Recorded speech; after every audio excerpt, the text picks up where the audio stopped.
Avant de développer ces titres, partons à Marseille où deux agentes du tribunal judiciaire viennent d'être mises en examen. Nous évoquions hier les cas de corruption. Eh bien, l'une d'entre elles est soupçonnée d'avoir consulté des fichiers et transmis des informations au profit de la DZ Mafia, ce groupe de narcotrafiquants qui domine le marché de la drogue dans la région. Baptiste Guénet, Tristan Vartagnan et Marie Belot. Une corruption au sein du tribunal judiciaire de Marseille.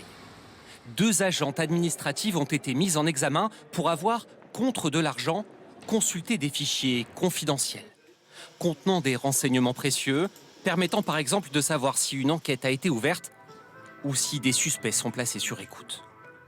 La première, âgée de 26 ans, est accusée d'avoir consulté ces fichiers entre 2023 et 2025. Elle aurait fourni des informations à son compagnon, impliqué dans des dossiers de trafic de stupéfiants. La seconde, 24 ans, est l'ex-petite amie d'un proche de la DZ Mafia.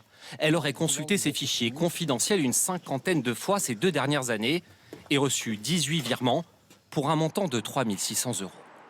Ces arrestations représentent une première réussite pour la cellule anticorruption du parquet de Marseille, mise en place il y a quelques semaines pour lutter contre les nombreuses tentatives des narcotrafiquants. On a constaté statistiquement une augmentation effectivement de phénomènes larges d'atteinte à la probité liés à ce narcotrafic. De pouvoir être renseigné sur l'activité de ceux qui sont chargés de lutter contre le phénomène est un avantage.